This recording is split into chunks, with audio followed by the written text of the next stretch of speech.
Oi, gente, estão me ouvindo?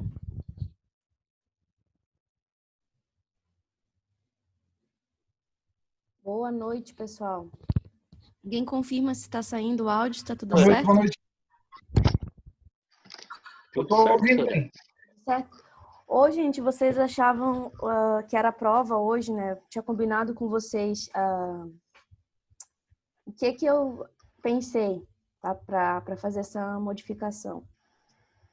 É que a gente eu vou dar hoje uma parte do conteúdo ainda, né? E aí, eu quero que vocês olhem assim com calma, né? E eu queria deixar o final de semana assim para passar ali na aula de hoje, né? Vai ter um exercício, mas é um exercício que ele vai entrar como revisão para a prova.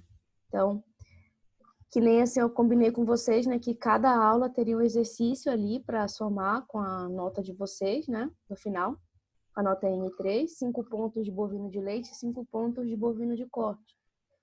E aí, o exercício dessa aula vai ser uma revisão para a prova. Então, para vocês olharem isso com calma e dar uma revisada, né? Eu decidi abrir a prova de vocês na segunda. Daí vocês têm um final de semana para olhar e rever ali, tirar dúvida, quem precisar. Tá certo, gente? Beleza. Então, pessoal, eu vou iniciar, tá, a nossa aula de hoje. Então, é a nossa última aula da parte de bovino de corte. Eu achei que vocês iam dizer, ninguém falou isso. Mas não tem uma prática ainda, Sora? Agora assim, ficou bem espontâneo. Meio ponto para quem falou esse ai. Tem. Sora. Ó, a prática, né? Eu dei a sugestão ali, coloquei para enviar mensagem para vocês, né? Para ser no dia 4. E aí, só que a Unibave, as nossas aulas práticas, elas seriam sempre no sábado à tarde, né? Só que a Unibave não está funcionando na parte da tarde, durante o sábado. Aí eles perguntaram se podia ser de manhã, né? Eu não sei quem é que poderia, sábado do dia 4 de manhã, para a gente fazer uma prática de... Ô, professora, Oi? o problema é que no sábado de manhã cedo, tem muita gente que trabalha no sábado de manhã cedo. Por exemplo, eu. Sim. Tá. E dia da semana, vocês estão com toda a semana comprometida? Livres. Estão livres? Não. A gente, a princípio, não tem mais nenhuma aula prática à noite. A última foi quarta. Boa noite, professora. Boa noite. Mas vocês não têm aula durante as noites ainda? Durante a disciplina? Algumas matérias apenas, outras a gente já está fechando também. Por exemplo... As aula prática à noite é segunda. Como? Sim, porque ela quer dizer que, tipo, se a gente fizer uma prática à noite, pode ser que tenha uma online, entendeu? Douglas. Sim. Isso eu tava pensando. Mas, tipo assim, a do Petri, por exemplo, a última aula que a gente teve foi ontem. A gente vai ter menos um semana que vem. Mas daí tem que ver se alguém vai ficar ou não, né? Na próxima quinta. Sim, entendi. Tem que olhar ali, professora. Depois eu posso dar uma olhadinha e ver como a matéria já fechou certinho. Beleza. Mas provavelmente, assim, aula a gente não teria mais, né? Tá. Acho que ecologia também já fechou, se eu não me engano. Tem que dar uma olhadinha. Mas enfim. É na segunda-feira, né, Fábio? Isso. Dava de ver uma segunda-feira, talvez, tipo, segunda-feira agora, fazer segunda-feira agora, da manhã, da final do dia. Nessa segunda? Só que teria a prova dela, né? Tem a minha prova. De hoje, no caso. E tem Sim. Que o que eu tô fazendo, né? É vendo um horário ali para que dê para coincidir também com a prática que eu preciso fazer de suínos com a turma do técnico. Tem. Por isso que eu tinha marcado no dia 4 ali, a princípio. Mas quem sabe na quinta-feira, não sei se de repente. Mas nessa segunda eu não posso para fazer. Sim. Daí, Mas, bom, a gente pode ver, Sora, quais dias que não serão mais comprometidos à noite e decidir um entre eles. tá, eu vou conversar isso também com a Jana para ver se de Isso. repente ela tem alguma ideia, tá? Isso aí, isso aí. Uhum. Mas então tá, gente. Então fica assim, gente, a nossa... O que eu tinha pensado, né? A gente eu dou a aula, depois eu abro a prova para vocês na segunda e vocês façam aí, eu posso botar até uma semana ali, a semana inteira a prova, fechar no sábado. E aí a N-1 no dia 6, tá? Assim. Tu vai abrir a prova na segunda, né? Isso, na segunda-feira. Uhum. Beleza. Tá? Que aí dá tempo do pessoal ver a aula e então... Claro que esse conteúdo de hoje, né? Se ele entrar na prova, ele entra com bem menos intensidade, tá, gente? Uma coisa bem mais suave, Beleza. tá? É só que Beleza. a gente não podia finalizar sem falar da parte de confinamento, né? Fazer algumas comparações entre você produzir gado a pasto ou terminar os animais em confinamento. Então, o que a gente vem conversando, né, gente, sobre o bovino de corte, essa figura aqui eu mostrei praticamente em todas as aulas sobre as fases da produção, né, que a gente tem a fase de cria, fase de recria, que a gente falou muito semana passada sobre a recria, principalmente de novilha. E hoje a gente vai falar também, a gente vai falar muito da parte tanto da recria quanto da engorda, tá, gente? E aí, todo o ciclo, gente, a gente tem que, embora assim, eles têm propriedade, né, que trabalha só com a fase de cria ou trabalha com a recria, mas o que a gente tem que ver, assim, né, mas por que tá passando sozinho isso? O que acontece aqui é que o objetivo da produção, né, de bovino de corte é otimizar o ganho de peso, né, produzir o máximo de arroba, assim, de ganho de peso de animal, né, de proteína animal, num curto prazo e num baixo custo, né? Então, a fase, todas elas vão finalizar com isso, né? A gente vai o grande objetivo é a gente produzir um animal rápido, né, num baixo custo, né? Então, a ideia aqui, né, a gente falou um pouco da recria, né? Recria, o que acontece, né? Na recria a gente tem, que começa depois da desmama, né? Ela é marcada por um rápido crescimento, né, dos animais.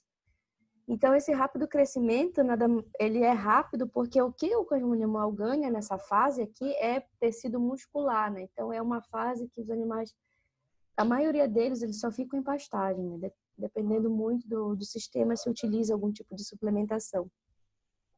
E o final, que é a engorda, né? Que é onde a gente vai ter a fase de finalização. E nessa fase, ela é mais demorada no sentido, o ganho de peso não vai ser tão rápido, né?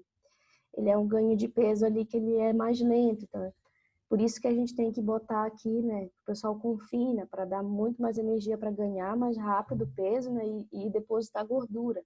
Mas também existem os animais, né? Grande parte do Brasil, né? Termina os animais na pastagem também. E como o grande objetivo, né? Eu acabei não falando isso aqui na aula passada, mas eu trouxe para vocês. O grande objetivo, então, o grande desafio da pecuária é produzir animais cada vez mais novos, né? Cada vez mais precoces. Uma estratégia que se utiliza para produzir, né, esse animal para ele chegar mais rápido ali no peso de abate é o creep feed. Alguém já ouviu falar sobre isso, gente? Nunca vi, professor. Não? O que consiste aqui o creep feed? O creep feed, gente, a estratégia dele é o seguinte: Quando o animal ainda está ali na fase de cria, que ele ainda está mamando ali na vaca, né, está na fase de aleitamento, em alguns sistemas, se o sistema, assim, por exemplo, uma fazenda que deseja terminar um animal de forma precoce, o que ela faz? Ela oferece, faz uma estrutura ali, tipo uma baiazinha, né, para terneiro, né? E o objetivo aqui é que o animal, ele vai estar sendo amamentado e ele também vai estar recebendo um suplemento, né? E aqui, o que acontece? O animal, se ele come a ração e também está no aleitamento, ele acaba acelerando o desenvolvimento. E isso também ajuda, porque na hora que desmama, né, já é um animal que está mais acostumado a comer outros tipos de alimento. Isso melhora também a parte que os animais ganham peso melhor, ficam mais homogêneos. E acaba que dá um descanso para a vaca, assim, acaba não exigindo tanto da vaca, e aí acaba melhorando esse pós-parto, né? Porque, que nem eu falei na aula passada, um grande problema da vaca de corte no pós-parto é se ela emagrecer muito, se ela está em lactação, emagrece muito e depois ela não consegue emprenhar, não consegue dar cio. E aqui a gente, dando a ração para o bezerro também, né? A gente consegue fazer essa melhora para a vaca. Então, o objetivo, né, é que do creep feeding é produzir animais, isso aqui é para quem quer produzir animais precoces, né? Então, começa desde cedo estimulando esse animal a aumentar o ganho de peso, né? Então, ele vai ser um animal que, quando ele for desmamado, ele tem um ganho de peso melhor, tá? Isso ajuda, assim, a questão do desenvolvimento dos animais, né? E o que acontece? Ele é esse tipo de instalação, né? Que é uma instalação que o objetivo dela ali é só cabe o bezerro, né? Ele é uma instalação simples, assim, mas o animal recebe ali o suplemento. Ele acaba sendo, né, mais, assim, viável para quem vai fazer um tipo de terminação precoce, tá?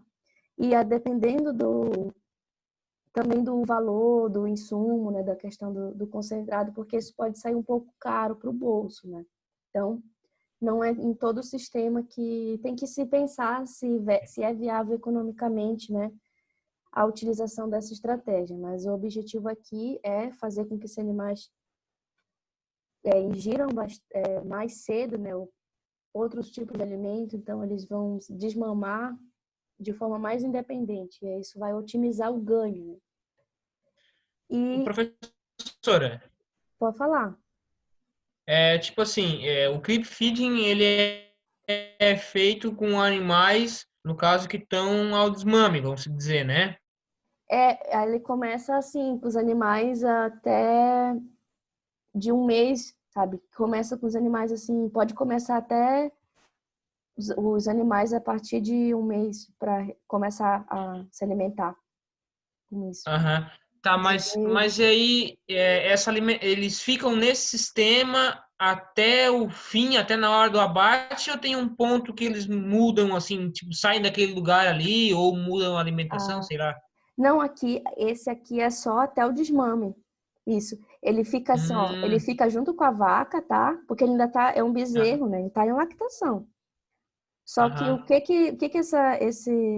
até aqui a estrutura dele, né? Uma estrutura simples aqui, que a vaca, ela não perde o bezerro de vista, tá? aham, Ou seja, assim, ela tá sempre do lado aqui, ó. Tem umas vacas aqui na volta, tá do lado, mas aí só o bezerro que entra aqui para receber esse suplemento, né? Aí o objetivo aqui é fazer com que ele comendo outro tipo de alimentação, né? Ele consegue ganhar mais peso e aí ele consegue, na desmama dele, ele vai desmamar mais pesado. Então, aí ele acaba sofrendo menos também, de menos estresse na hora do desmame. Mas o bezerro, quando ele tá no creep feed, ele também tá em lactação. uhum. Tá, e professora, após a lactação, Uhum.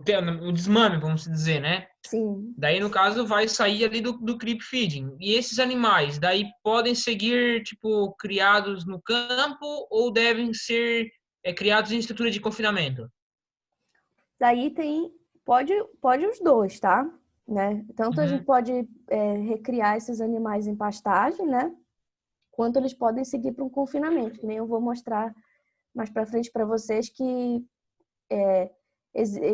existe confinamento de animais mais jovens, assim, né? Existem animais que saem da desmama, que é essa situação. Quando a gente quer abater animais super precoces, né? Precoce. Uhum. Um animal que sai da desmama e vai direto para o confinamento. Mas ele também pode ser recriado no pasto, sem problema. Uhum. Isso depende muito da intensidade do que se quer fazer, de quantas arrobas se deseja que o animal seja abatido, né? Quanto tempo que a gente quer finalizar, qual que é a estrutura que esse animal vai ganhar peso. Tudo depende da estratégia, né? Por isso que ele não é tão adaptado, não é para todo o sistema, né? Porque ele tem um custo. Então, esse custo nem sempre, né? Como ele tem um custo ali da ração, nem sempre ele vai compensar. É isso que tem que... Outra coisa que não compensa, por exemplo, se a gente tem vaca de corte que tem um grande potencial leiteiro. Então, acaba sendo chover no molhado, né? Então, tipo, se a gente tem um grande potencial leiteiro nas vacas, a gente poderia utilizar melhor, né? Ele também vem para complementar raças, talvez, de corte, que tem, nem toda raça de corte, ela tem a matriz vai ter uma boa produção de leite, né? Então, ele também pode ser aliado a isso, né? A melhorar o desempenho. O objetivo é melhorar o desempenho do animal que vai ser desmamado. Então, da mesma forma que faz com a bezerra de leite, né? Que a bezerra de leite ali na primeira semana, o que acontece? Já começam né, em alguns sistemas, já começam a oferecer a ração para aquele animal, né? Porque o ruminante, né? A característica dele, né? O bezerro, ele não é ruminante ainda, né? Ele não nasce ruminante, ele se torna, né? Então, e por que ele vai se tornar um ruminante? Ele vai se tornar um ruminante, né, a partir do momento em que ele consegue fazer a fermentação, né? Então, a partir do momento que o rumen dele se torna funcional. Mas enquanto ele está só na fase de lactação, né, ele não rumina. E aí, se a gente vai oferecendo dietas por exemplo, que nem os grãos, né? Os grãos eles já vão começar a estimular o desenvolvimento das papilas ruminais. Então, quanto mais cedo, o pessoal faz esse desafio, né? Quanto mais cedo, tanto para bezerra de leite quanto para de corte, né? Quanto mais cedo tem gente que tem essa ideia aí, quanto mais cedo começa a oferecer a ração, o grão, mais cedo você vai estimular esse rumen a absorver a energia que vem dos grãos, né? Mais cedo você estimula o desenvolvimento da papila ruminal. E aí, se você está fazendo isso, você otimiza com que esses animais sejam mais produtivos, assim, no caso nutricionalmente, né? A ideia é essa aqui, é tornar os animais... Quanto mais cedo o animal se torna ruminante, mais cedo ele vai comer. Se ele atinge um peso, no caso das novilhas, se ela atinge um peso rápido, né, para a puberdade, mais cedo vai ter ali o primeiro cio, mais cedo o primeiro parto, é tudo uma questão ali de sequência, né? Então, esse aqui é o intuito do Creep Feed, né? É fazer essa agilidade ali no desenvolvimento corporal dos animais. Por isso que ele se justifica mais em animais, principalmente animais taurinos, né? Ou de cruza, né? Ou então mestiço, de cruzamentos com taurinos, porque vão ser animais que têm mais potencial de ganho acelerado, tá? A estrutura do crib feed nem sempre é viável economicamente para raças zebuínas, por exemplo, que elas não são raças muito precoces, tá? Então, talvez não compense financeiramente. Daí, então, e esses animais, né? Então, que nem aqui, saiu da fase de desmame, né? independente se ele recebia ou não o creep feed, ele pode ir para recria, né? E aí, em algumas situações, dependendo do grau de sangue do animal, dependendo do sistema, pode ser que esses animais vão direto para um sistema de recria e engorda, que vai acontecer tudo junto, né? Que seria um confinamento. E a fase do manejo da recria, gente, é uma fase assim que o grande potencial, né, dessa fase, assim, esses animais eles estão sempre sendo manejados, a maioria, né, manejado só no pastejo, só no pasto, né. E aí nem sempre a gente tem uma pastagem adequada, de vez em quando é necessário, né, fazer. Se a gente quer otimizar essa fase também, esse ganho, né, que é a fase de crescimento muscular, o ideal também é fazer uma suplementação mineral, fazer uma suplementação proteica ou com concentrado, né? Depende de cada situação e depende do bolso também, né? Se vai compensar ou não. Aí vou falar aqui um pouco para vocês. Vocês já tiveram aula de pastagem, gente? Tiveram? Sim.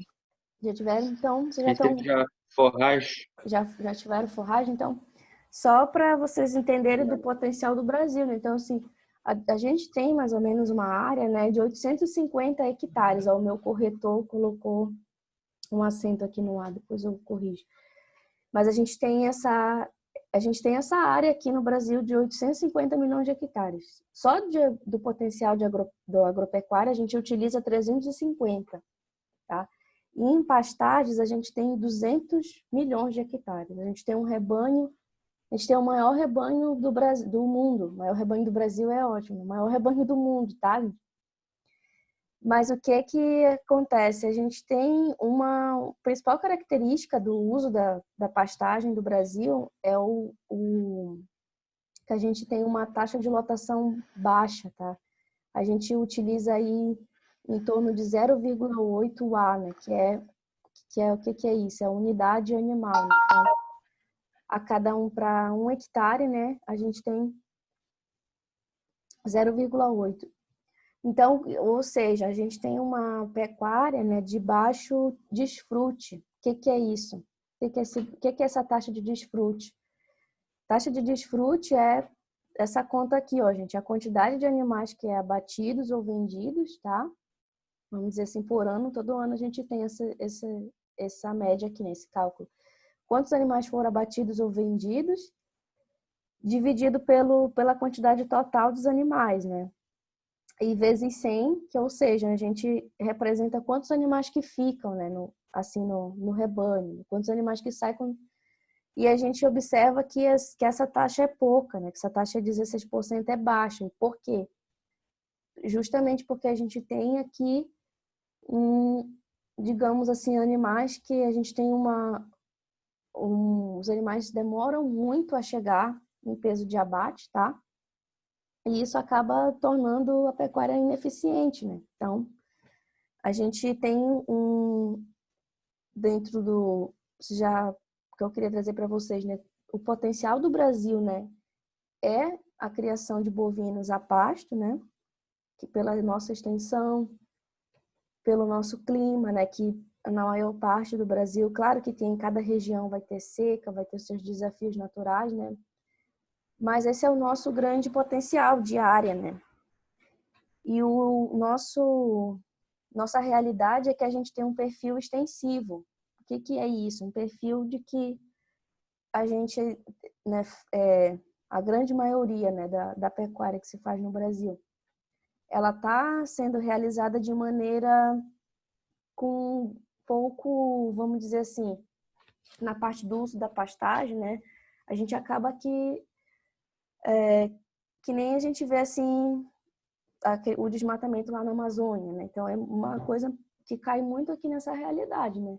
Que é o quê? O mau uso dessas pastagens. Então a gente tem muita degradação, né?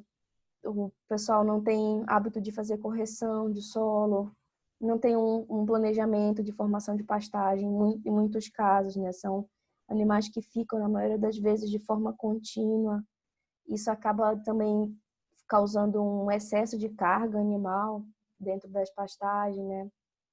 E aí imagina, se vai deixando ali animais sem esse controle, né? Sem essa correção e sem o controle, o boi vai fazendo o quê? Vai comendo tudo que tem, vai raspar até ali a última folha, né? Então, se não tem, por isso que entra ali, vocês já devem ter visto, né? Ouvido falar do pastejo rotacionado, né? O pastejo rotacionado, ele vem para ajudar a dar um descanso, né, para o solo, justamente, e para cada tipo de pastagem você vai ter um período de descanso, né? Então, o que acontece é que o pessoal geralmente, né, o perfil é deixar os animais de forma muito tempo, muitos animais numa área, eles comem muito, né? Bom, isso aqui acho que vocês já tiveram bastante aula, mas a ideia aqui, né, é que acaba que o animal raspa tanto ali que o solo vai ficando descoberto, né? Então, e aí a gente acaba tendo a degradação, né? Em alguns casos, erosão. E o que a gente, né? O que a gente deveria pensar, né? Em planejar, né? Já que o potencial do Brasil é pastagem, né? Tanto para bovino de corte, para bovino de leite também. Mas para evitar isso, né? Que a gente saia desse perfil de extensionista, a gente tem que trabalhar com planejamento. Então, um bom planejamento nutricional, uma boa forma baseado num planejamento nutricional. Quantos animais a gente vai criar? Qual que é a área que a gente tem? Quais são os tipos de forragem que se adaptam, que vão se adaptar para a região, tá? E o que a gente quer alcançar? A gente quer alcançar qual o ganho de peso que a gente precisa, e tudo isso ir se ajustando, né, conforme cada pastagem vai ter o seu tipo de adubação que vai precisar. Tem pastagens que vão ser mais exigentes, tem pastagens que nem tanto. Então, mas esse cuidado, né, de fazer a análise do solo, né, de corrigir, fazer a adubação, isso garante com que que a gente consiga tornar, né, mais lucrativo isso, porque quanto mais a gente consegue investir nessa questão de poder colocar mais animais numa determinada área por hectare, mas do mesmo tempo sem sobrecarregar,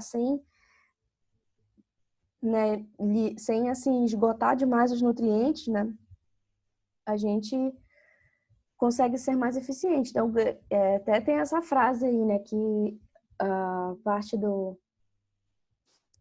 de quem trabalha assim com bovino, né, que a gente deveria encarar, assim como tem as outras culturas, na cultura do milho, na cultura da soja, assim, que o bovino também, a pastagem, né, a gente também deveria encarar como uma cultura, fazendo todas essas coisas corretamente, né, para poder não esgotar ali a questão do solo. Então, pensar que a pastagem tira, né, a pastagem vai tirar do solo os nutrientes vão ir para os animais que a gente vai ver, né, ou em produção de carne ou em produção de leite. Mas aí, se a gente não for repondo, né, isso aí vai se acabando, né? Então, outro dado que então tem assim do Brasil, né, assim, que é uma realidade, é que devido a esse mau uso de pastagem, né, muitas vezes a gente acaba tendo que fazer reforma de pasto, né, com mais frequência, né? Então, que é reformar, né? Então fazer tudo de novo, a aração, a gradagem, a semeadura, né? Enquanto que se houvesse cuidados assim de manutenção, né?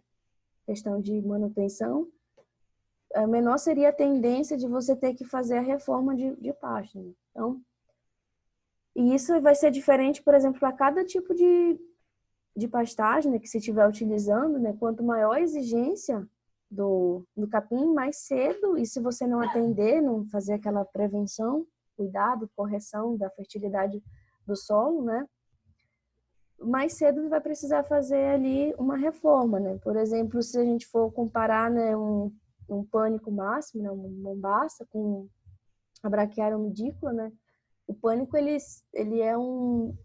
ele tem uma excelente produção de massa, né, de forragem comparada com umidícola. Nem sei se vocês utilizam umidícola assim, na região de vocês. Mas ela é mais rústica, né? Então, assim, ela não precisa de tanta reforma, tá? E já em compensação, quanto mais exigente for o capim que a gente vai estar colocando ali, mais cuidado a gente vai ter que ter na hora de corrigir ali o solo. Então, e essa cor às vezes assim a grande realidade, né? A gente acaba querendo assim algo que não existe, né? Então, muitas vezes a realidade, né, se quer um capim, né, que não necessite adubação, que suporte pisoteio, que a gente consiga colocar uma alta carga animal, uma produção elevada de massa, com uma boa qualidade nutricional. Então, isso não vai existir, né?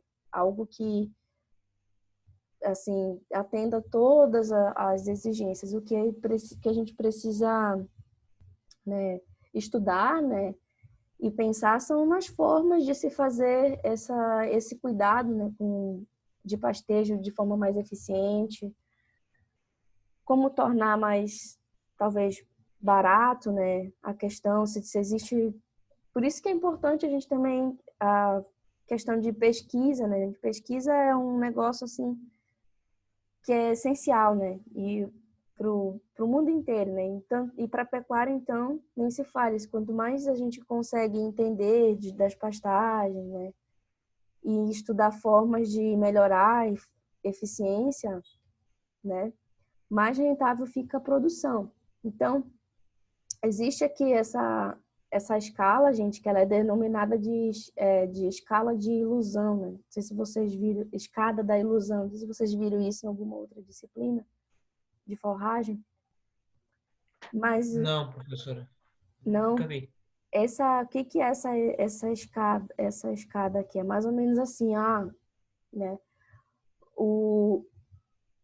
Na verdade, quando não começa a ter, vamos pensar assim, começou aqui utilizando capim-elefante, né, alfafa, trevo, e aí acaba que o rendimento começa a cair, aí as pessoas começam não, então é a pastagem que está errada, né? Mas aí geralmente a pessoa não está fazendo o manejo correto, não está respeitando entrada de saída, a altura de entrada de saída é ótimo, né? Altura de entrada de saída, ou de novo entrada de saída. Então, a questão aqui é que, assim, usavam um capim que tinha uma exigência X, aí só que não atendia, né? Não corrigia, não fazia o manejo correto. E aí começou a cair o rendimento, porque, obviamente, a gente não estava fazendo ali, colocando, né, o nutriente adequado de pastejo, né? E aí pensa, não, então eu vou trocar, vou ir para... Aí vai descendo, né? Aí vai colocando aqui o menos exigente. Não está satisfeito aqui, que já começa a cair também, aí já vai para uma decúbitos, né? Aí vai para o andropon, até que chega na umidícola, né? Até que chega tipo nos mais rústicos, assim. Então, né? Que seria aqui isso aqui é bem antigo, na verdade tem uns capins aqui que o pessoal nem utiliza mais, né? Mas é uma escada típica de quando não se faz um bom uso de planejamento de pastagem, né? Que o pessoal acaba caindo, né? Então, Professora, oi? isso aí, na verdade, é um efeito dominó, né? Tu aduba pouco o pasto, no caso, tu não Uhum, propõe qualidades melhores para ele, o pasto vai render pouco. sim, Aí o animal, também tendo alimento de baixa qualidade, também vai render pouco. Tudo que te produz mais também te exige mais. é verdade. E a questão é que acho que, né, é caro fazer adubação, né? Isso a gente tem que, Ô, assim, professora, mas na pastagem a gente não tem que enxergar a adubação como um gasto, e sim como um como investimento, porque investimento, né? ele vai te trazer retornos, queira ou não. Sim. Aqui vai acabar em 1 minuto, tá, gente? Aí vão lá pro link 2, tá? Perfeito. Que a gente continua.